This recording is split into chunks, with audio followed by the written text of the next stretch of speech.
Good morning, everybody. Hello and welcome to our show.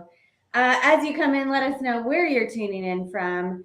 And have you ever heard somebody say, "Succeed in silence. Put your head down. Don't let anyone know what you're working on. Don't say your goals out loud." Let me tell you something. That is, Let me tell you something. Let me tell you something. Let me tell you something. what is that from? You don't know what that is? No. I'll have to show it to you. Johnny does.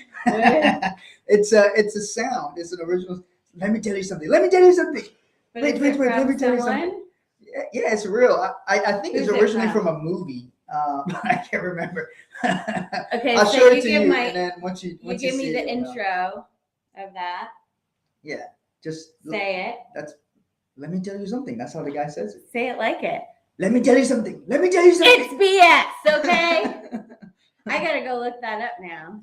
Now she'll have a mystery she has to Yes, solve. I got a mystery. But we're gonna talk about why you can't really succeed in silence, okay? That is BS. Yes. BS. We don't believe in succeeding in silence. And we're going to tell you why. Because the things that we have implemented in our life and in our business that have helped us succeed has not been silent. I will tell you that right now. Right? Yeah. So Why so silent? why is this? I'm letting you speak. I'm so look. Well, one thank you thing. for allowing me to speak. Yeah. So one thing here is sorry, I'm just adjusting my mic and the cord. You're adjusting what? Mic. So one thing here, whenever you hear information in society, always look at it and see if it's true for you. Like examine it, right? Somebody says, "Oh, we move in silence. We move in silence." Examine that. Look at because here's the reality: the information you have, whether it's about business, politics, relationship, marriage, whatever it is, where did that information come from? Did you actually look at something and say, "Hey, you know what? I'm in agreement, full agreement with that," or was this something that was said to you? Did you get a job in silence? Did you graduate school in silence? Did you start a business in silence? If nobody knows what the heck you're doing, how the heck are you going to exchange with anyone? If nobody knows that you're selling something, how is anyone going to buy from you? If nobody knows that you know something, how are you going to make an impact? Yes. You So can't. you can't you're not going to. And so by the way, whenever somebody wants to quiet you, let me tell you where that phrase came Oh, from. here we go. So it's like the mafia, right? If you're doing something illegal, of course you want to do it in silence. You want to do it in the darkness. You want to do it where nobody can find you. However, if you're at a job and you want to get promoted, or if you have a business and you want people to find you, to know who you are so that they can do business with you, there is no way you succeed in silence by not telling people what you're doing, by not sharing your value, by not communicating. So whenever you're in business, you have to become open to the public knowing about you. They don't have to know your personal life, but they have to know your business life. Can you give me that phone over there? I need to send a message. So they will need to know your business life. So why don't you go over our some of the our successful actions? Yes. So outflow communication. Some of the ways that we have outflowed communication is one of the things we did in 2017 is we started making videos. We started going live. We started marketing ourselves online. Many years ago, before that, we would only meet with people in person. We would meet with people in person. We would have meetings in person. And so we could only grow our business with the environment that we were in, like where we could physically go and meet and talk to people. And so we wanted to be able to reach more people. We wanted to be able to make a bigger impact. And is this my computer or is this? Okay, I'm just looking on my video here. It's not playing, so I don't know. Okay, there we go. Okay. So anyway, so we started doing videos. We started going online. We started connecting with people all over the country and even the world. And so we were able to reach more people and share the things that we have implemented in our life, in our relationship, in our business, and be able to share with others to help them to improve their financial position, to improve their communication in their relationship, talking about money. We talk about personal development and financial development. Those are two things that we have really deep dived in our life to be able to improve ourselves and then also be able to help other people. So if we didn't tell anyone the things that helped us in our life and our business, we couldn't really make that big of an impact. In fact, by us outflowing and communicating about our successful actions in our life, that's what actually led to writing our book, Let's Fight About Money, because we would share stories, we would share experiences about making financial decisions together, working together in a marriage and a business, and some of the things that we had to overcome, the challenges. We told some embarrassing stories, some conflicts, some things that we had to overcome. And people started really resonating with that. And they were like, that's something that we want to know how to work out in our relationship. And I want to work with my spouse, and I want to have better communication when it comes to money with my spouse. And so, so many people were reaching back to us, wanting to know those things, that it gave us the idea to write this book to help couples communicate about money, handle conflict, and build an unbreakable financial house. The other thing that you start to learn by outflowing communication is you start to find out what's wanted and needed. Like when you start a business or maybe you're in sales and you have something to offer and you just start spouting out, I have this thing, or you don't spout out, I have this thing. Unless you know what people actually want and need, then you don't know how to communicate properly. So what if somebody has, what would you say somebody, they're like, okay, I know I need to communicate more. Everybody says I need to communicate more. I need to communicate with the public. I need to share my value, quote unquote. What are some examples of some things that they need to be sharing if they don't know what they need to be putting out there? So it depends on like what the goal of the communication is. When you say, I know I need to be communicating. So if it's like in business, well, what is the product or service that you sell and how does it help people? And why do you care about it? Like for me, I got into the financial industry because I was a single mom and I was struggling financially to have financial success and family success. And I wanted to solve this problem. And I knew if I could solve this problem for me, I could also help other parents and other moms and other families. And so that is a way I started sharing my story, and other moms connected with that, and other families connected with that, and other people connected with that. And so that is a way that you can find, hey, you're communicating why what you do is important to you and the impact that you want to make. Also, you got to communicate like why your product or service helps somebody. Yeah. If you're selling crack, well, then it might be a little bit hard to show the value that you provide others, then you may want to try to succeed in silence. That's something where you don't want to probably announce, hey, I'm selling crack, everyone, and it's like good for your health. No, that would be a silent, one. And then that's a flag. If you can't announce the thing that you do, maybe it's not a good thing. Yeah. So look, the whole idea is we're talking today about please why don't anyone crop that soundbite and put that out. So look, we're talking today about why we believe the phrase succeeding in silence is BS. Because if you're going to be successful, you need to get attention. That's one thing that people are missing. You need to get attention, and you also need to be consistent with that. And so let's say you're working on a job.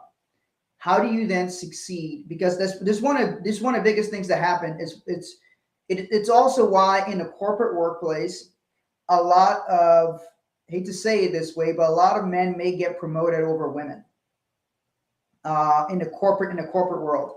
This happens because men tend to promote themselves more than women do.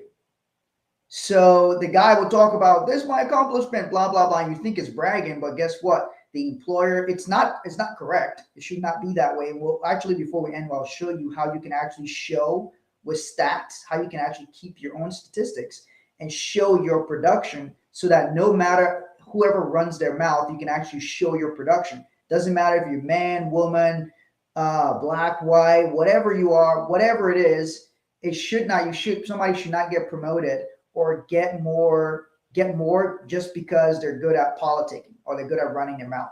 But men do tend to promote better in the workplace. In the corporate world, they tend to promote better and they tend to go ask for higher pay when they go for promotion, all these different things. And so that's part of the reason why in the corporate workplace, there's a lot of other reasons for it, but in the corporate workplace, men may get paid more than women. Sometimes it's just because they negotiated better. Even in business too. Like men who have their own business and women who have their own business. I hear all the time, women have a hard time setting and keeping their prices. And they have a hard time like raising their prices, or they tend to lower their prices, where men they have no problem hiring their prices. So it's like in the workplace or in the business ownership workplace as well. Look, and understand, some people are like, put your head down and all that. Yes, you need to do the work, but you also need to make sure run your mouth all the time. You got to actually do something. Yeah, you got to produce, but you also got to make sure your work is well known. Even Jesus Christ, okay, if you believe in him, I don't care. It doesn't matter if you believe in him, don't believe in him. What did he do? If you look at what did he do? He was on this planet for a very short period of time. Outflowed communication. If you follow the book. And what he went into the temple and he knocked a bunch of stuff over. That's basically what he did. What do you think those people were shocked? He got he got their attention. He like knocking stuff over, and nobody wanted to fight him because I mean, think about it. You're running some business, you're doing it in the temples. A guy comes in, knocks your stuff over, and somehow you don't fight him. So anyway. But I mean, I take things to weird things. That's how I think about stuff anyway. But understand that he got attention everywhere he went. There were crowds, right? Who's this guy getting attention everywhere he went? So he got so much attention that some people go like, this guy's a threat. So anywhere you look at, even the rappers who tell you move in silence, these guys got massive attention. If they did not promote their record, nobody bought it. Do you think they rap in silence? They don't rap in silence. They put out a silent album. They do tours, they sell tickets, they do a bunch of radio interviews, all this stuff. This is not being in silence. This is them getting attention. You know how many radio interviews these guys do when they have a CD coming out, when it's dropped music that's streaming. They're all on social media. They're posting from their planes, they're taking pictures, showing behind the scenes. These people are not in silence. They're getting attention every day. They're collaborating with other people. So that's another point. Is like some of the things we did for collaboration is we did interviews. We still do a lot of interviews. The other day we went live with somebody. We discussed different things, and a bunch of people connected with us through that. These are all things that you can do. Doesn't matter if you have a job. You want to be communicating your value to your employer. Hey, these are the things I produced. These are the things I did, so that they're aware of it. Yeah. So look for people that you can collaborate with that have access to your ideal client. Mm-hmm. So for example, if you're a real estate agent, you want to get to know mortgage loan officers because, and vice versa. If you're a mortgage person, you want to connect with real estate people. And so you got to look around and see who has access to the people that I'm trying to reach, and how can I add value? Not just how can I get access to their people, how can I add value to them? And then what? Finish that. I've just had a thought on this. Go ahead. Well, you know what's actually very surprising to me? I get reached out to by very few realtors. We have clients, very high net worth clients all across the country. Financial people are people, if you're a realtor, you should be reaching out to financial people and say, hey, you know, you can communicate with them and say, hey, how can I add value to your clients? These are the types of people I serve. This is the area I work in. These are the kinds of things I do. Do you work with real estate investors? All of that. But very few realtors actually reach out to us or anything like that. And I always say it all the time. I tell realtors, hey, I'm looking for assisted living properties. Very few realtors will actually go take some time and say, look, I took an hour out of my day and I found assisted living properties in my area. Here's a list of them. Let me know how I can be of value to you. If somebody did that, they would actually stand out. But a lot of times it's like so many things are done through a network. So many connections happens through a network. And by you being connected with other people, you start to increase your network and who you're around and the types of people you have connection and access to. And so many things like that. Somebody says, I'm a realtor. Great. So it's like being able to connect with people and making sure that they are aware. All of that is outflow. You're communicating outflow about what you do. And then you also got to know who you're communicating to, because you have to be communicating what the person that you want to reach wants and needs to hear.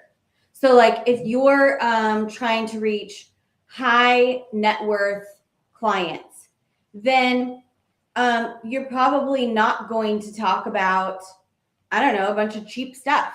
You know, you're going to be talking about the problems that they have, the things that are important to them. And if you're talking to somebody just getting started, then you may not be talking about high net worth problems. So you have to know who are you talking to and what do they want to hear. And then you have to be consistent. Like when we first started doing videos and going online, we did over 200 live. Yeah, we did 250 videos. Live shows. In 2017, we did 250 live episodes. We go live like this and share something about money and finances. And it took a while for people to, first of all, get to know who we were, trust us to listen to what we have to say, and then, you know, want to give us their information and ask for help, and then also understand what we do. And so you can't just put out one video or send out one postcard and be like, hey, I'm a realtor, or hey, I'm a lawyer, or whatever you are, and then expect that people are going to know, like, and trust you. You have to continue showing up. And also, since social media has exploded over the last, several years, but especially more and more people using it for business growth, is how many people have you seen on social media that are like, hey, I'm selling this product. And then they're like, hey, I'm with this company. And then they're like, hey, I'm a masseuse. Hey, I'm a mortgage agent. Hey, I'm a this, and every month or every couple of months, they're in a different business. Well, that doesn't really. Got a new girlfriend. Yeah. Every 6 months they in a new relationship. And they announce it. I'm like, maybe keep it silent. Maybe that part silent until you know the deal's legit for sure. But it's every 6 months they got a whole new. I'm not. If that's you, I'm not. I'm not talking about anybody specific. It's just I just see it often. Hey, they're outflowing. And then you got to go delete. That shit is too much work. You got to go delete all the pictures. They're finding their audience. Okay. Dude, if I wouldn't have time to go delete all the old pictures, all the stuff. Oh, he made me delete all my old pictures. But they weren't on social. I guess some of them were on social media. Oh yeah. He had me delete a lot of pictures. Not with necessarily other people. Anyways, he didn't like what I was. He didn't like what I was outflowing. Yeah. So anyways, yeah, you have to show that you are consistent. You got to show that you're consistent in what you're doing. If you look back to our social media from 2017, 16, you'll see that we are consistently talking about personal and financial development, and then some of our nerdy, inappropriate selves, showing our lives, our family, being parents. We show who we are. And so you can see that we have consistently been doing the same business, have been helping people with the same things for years. And so that helps to build trust with people that they can see, oh, they're still doing this. Oh, they must know what they're doing and talking about. Yeah, you got to just be consistent. Means just doing something over and over. And look, the same thing will go into the gym. And the more consistent you do it, just showing up, showing. I know it sounds like it's a generic thing. Everybody says that, just show up. But in reality, if you just show up and people see you consistently and see you every time and see you there, they want to respect you. People respect consistency. Wishy-washy people don't like that. And let me tell you something about working out. Every man who has the ability to go work out, doesn't matter if you walk on a treadmill, whatever it is you do, you should work out. I did not like working out. I never liked working out. My gym was in my mind. My exercises, I would read, I would study. That was my thing, my mind. I went to a gym in my mind. So I was sharp in my mind, but then I wasn't physically sharpening my body. I didn't get like super fat or anything like that. I've never been that fat. I used to be very skinny. Yeah, I did put on some weight when I got in my 30s. I did put on a little bit of weight. But then I realized there are things you push through when you go and work out. And there's different physicality things. There's a physical presence you need to have as a man. There's physicalness. And I don't mean to offend anybody. This is something I say to myself. Nobody wants to see a fat businessman. Hate to say now it. You can take that clip. I hate to say it. I don't mean to be rude. I'm not fat shaming anybody. It's something I say to myself when I started to put on a little bit of weight. I said it to myself, dude. I'm like, dude, what the hell are you doing? Nobody want to see a fat businessman. And that let me tell you something. Advertisement for crack. How does that mean? Nobody wants to see fat businessman. So this, again, now I know people have medical conditions, people have different things, but let me tell you something. People respect people who are in good physical condition. You don't have to be a bodybuilder, but let me tell you, when you look at a bodybuilder, you don't know how intellectually smart the person is, but you know certain things about them already. One, you know that person is freaking disciplined. That person went to the gym. You know that person works hard. That's something you already know. They're disciplined. They work hard. They're probably not eating a bunch of crap. So that means they keep their discipline in. They probably have done this consistently. So you can see all of that you tell by looking at the person. Same thing with women. Same thing with all that. I'm just keeping it real. This is how I look at things in the world. And then when I see somebody who is, if they're just fat and they just eat garbage or whatever it is, and that's how they are, I look at them and I think, that person is undisciplined in that area. They could be undisciplined in many other areas too. How undisciplined are they in their business? How undisciplined are they with their finances? How undisciplined are they in XYZ area? I say that to you because there's got to be a certain standard that you keep yourself up to. And sometimes you have to then build up to that. And so consistency is across the board. If people see you consistently educating and teaching them and sharing them things, you're consistent in your work, you're consistent with your ethics, you're consistent what you say, they will trust you. And it will accelerate them doing business with you because you've shown up consistently as somebody they can trust. Yeah. So, and one last thing that we have done that has really helped the success of our life and our business is with the outflow that you're doing, consistency that you're showing up, then you have to have a way to track your results. And so we run everything by statistics.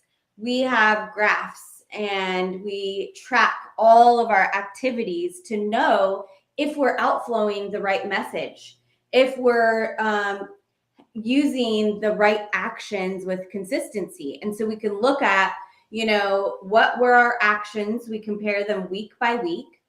And we look to see, hey, did those actions work or do we need to make some adjustments?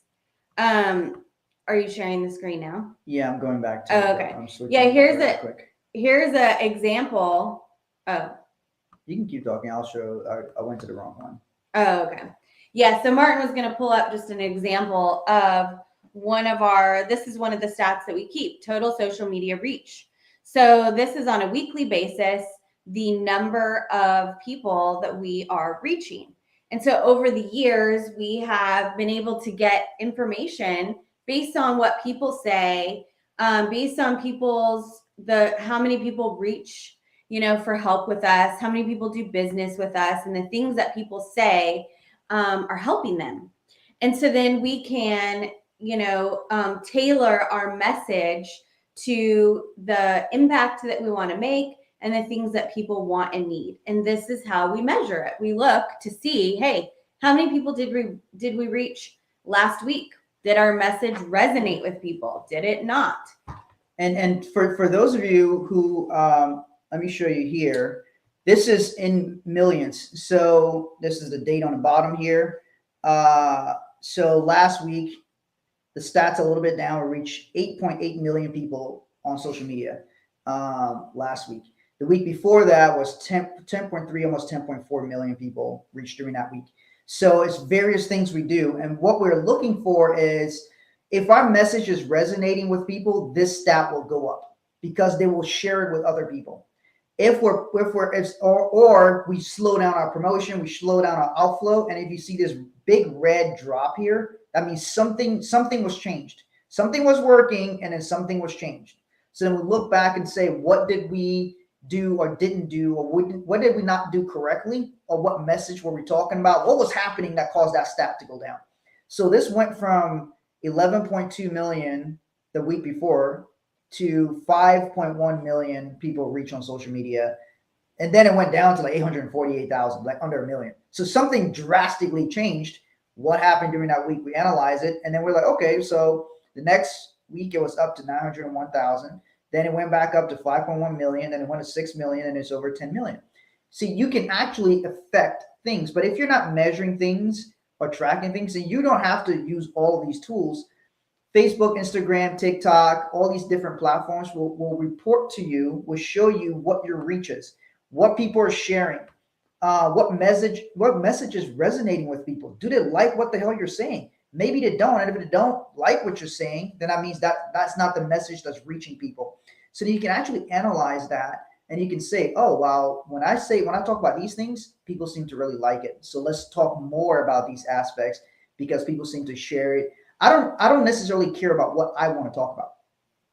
I care about what the audience cares to hear. The social media is not about me. Social media is about our audience, what their needs are, and how I can help them. It's not for my vanity. I don't really care about that. The reason I look at people sharing our stuff is because that means the person says, hey, this message resonated with me, and I want to spread that to others. It's about them. Statistics can also help you with knowing the amount of effort that you need to put out. Because if a certain message or a certain outflow or communication is resonating with people, and you have, let's say, a certain goal of income that you want to make, and you're like, okay, if I make this many posts or this many phone calls, I get this many responses. And if I get this many responses, I close this many deals. And if I close this many deals, I make this much money. Then you just have to work backwards. Depending on the amount of money you need to make, you can figure out your numbers of what your averages are of how much outflow you need to do to generate enough reach back to make the amount of money that you want. So those are some of the things having to do with outflow and succeeding loudly, communicating loudly with people to make the impact that we want to make in our life and business. And if you like the information that we share, please like, comment, and share. Let us know what you think. Let us know some ways that you outflow and you communicate to share the impact that you want to make. Also tag anyone if you know anyone that could benefit from this information. And if you want more from us, we have a whole platform of resources, personal and financial development resources. And if you want to learn a little bit more about what we have to offer, you can check out one of our free courses. It's an intro course. You can go to 6buildingblocks.com/intro.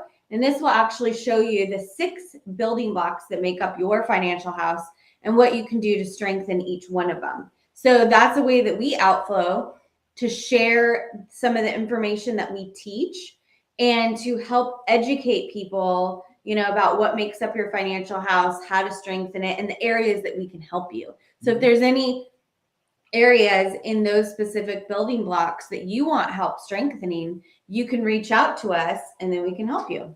All right. Well, thanks for watching. We'll be back tomorrow, 9:30 a.m. Eastern time. You can watch us here. Make sure to subscribe to our YouTube channel so that you can be able to see when we screen share and all these different things. Oh, we're coming back again tomorrow? Coming back tomorrow. Yes. Consistency. All right. So before we wrap up, somebody did have a question. How do you succeed when you have a passion for nothing, just slave at a 9 to 5? The question I'll ask that is, why do you think you need passion? Why do you think you have to have a passion, something passionate? This to me is an American concept, by the way. In Africa, there's poor people living in villages. They don't give a shit about what their passion is. They're trying to like survive. They're trying to survive that day, survive that week, buy food, take care of their kids, buy clothes, basic things. It's here in America that we have the luxury of follow your passion and finding out what the passion is. In reality, the passion should be, I need to pay my bills. I'm passionate about paying my bills. We've got employees. I'm passionate about paying my employees. Okay. I'm passionate about paying the rent for my office. I'm passionate about being free. I'm passionate about taking care of my family. That's what I'm passionate about.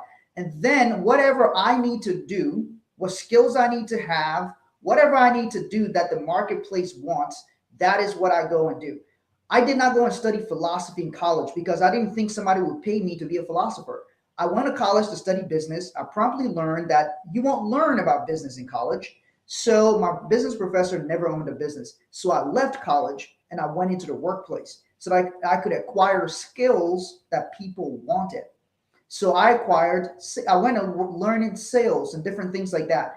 Then I wanted to understand about finances, and I realized people in America didn't really know about finances either. So from there, I started to understand about money and finances. I had a mentor, somebody started teaching me. And so I said, okay, this is valuable information. People seem to want to know about this. If I can develop the skill of explaining it to them in a simple and easy way, become licensed in this field, and build up enough credibility, knowledge, skills, and clients and history over time, I'll be successful in this space. So when you talk about having a passion, if you've got a passion for nothing, I don't know if I can't see who it is because it just says Facebook user. So unless you're already rich, which you could be super rich and you got a passion for nothing, but you got enough money, you can just lay around on a beach all day. I don't think that's the case here. It seems like if somebody doesn't have a passion for something, maybe they have a passion for survival. And if they are, maybe they feel like they have a passion for nothing because maybe they're feeling depressed. Maybe they're feeling a little bit sad. Maybe they're feeling like I'm not driven. Whenever that happens, I believe that is an indication to take action. Whenever somebody is feeling sad or depressed, I think it's an indication to take some level of action. Hey, Natasha. So those are some of the things I have. Don Peebles, one of the richest black men in America, he said it's not always about being passionate about what you're doing. It's about bringing your passion with you wherever you go. So infusing your passion into whatever activity. There are people who collect garbage, and I respect garbage. I respect people who do physical work. There's people who collect garbage and the passion, they infuse their passion. I don't know if when they were a kid, they were thinking, I want to go be a garbage collector, but they infuse their passion into it. So those are some, is there anything you want to add to that? Yeah, I have a challenge for you to look at switching your mindset from that you slave at a 9 to 5 and start thinking you get to go to work. You get to, I don't know what you do for work, but finding the value that you provide at that job and thinking about the ability that you have to go and work and make money. And then also to be striving to be the best, the absolute best at what you do, because production is the basis of morale. That is a quote from a very smart philosopher. And the more that you do, the better quality that you do, the better you feel about yourself. And so whatever it is that you do, there's if you know who Grant Cardone is, He started as a car salesman. He hated sales, but he decided to learn how to be the best salesperson that there was. And he became very successful at it. And then he ended up actually teaching other salespeople how to excel in sales. Then it grew into a whole sales training business. And, then it grew into other things and other things. Now he's got a net worth of over $1 billion. And it started from just making a decision to be the best at what he was doing. So no matter what you're doing, if you take pride, instead of looking at it as like slaving for somebody else, that you take pride, you're making the decision to be the best at what you are doing. And then, you start to feel better about yourself. You start to feel like you're producing something. And then maybe you can even have an impact in your environment. Maybe you can spread that to other people in the company. Maybe you can move up in the company. Maybe you can get a raise. Maybe you start to figure out like what contribution that you want to have in the world. And maybe it grows into something else outside of the company. But by taking responsibility for being the best at what you're doing. So I don't know if it's still Natasha. So this is a good point. Service to humanity is all that matters. Someone has to do the things that elevate us and make us civilized. What do you define as service to humanity? So where do you find as service to humanity? For there's a lot of things, people who, for example, I believe that business people are servicing humanity. If I create a product or service and I go out there and it solves a problem for something, I'm serving those people. Like, so people may not look at a businessman like Jeff Bezos and say, oh, this guy's serving humanity.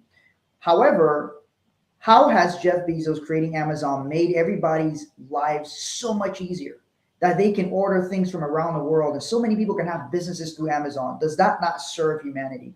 Or like looking at, some people may not look at profitability as serving, but the reality is everybody's exchanging with each other. We just do it through the form of money. It used to be, I'd be a farmer, I raise my goats, you plant crops, and we would exchange with each other and we were in service to each other. Now it was harder to exchange everything, physical things people needed. So now we do it through the form of money. And then we take that money and go buy the other things that we need and pay our bills and do all these different things like that.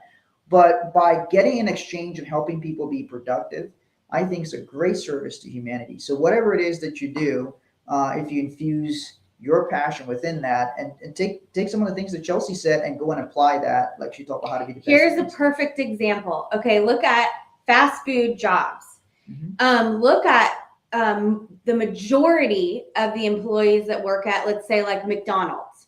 Do they seem happy and passionate and like they take pride in their service compared to the Chick-fil-A employees?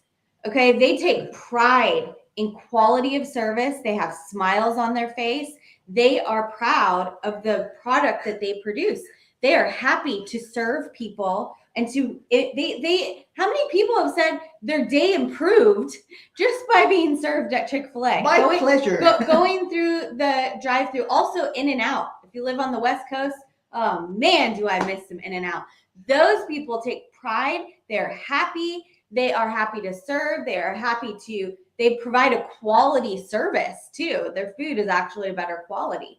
But if you look at other places that don't necessarily take pride in the quality of their service. And also you got to look at where you work.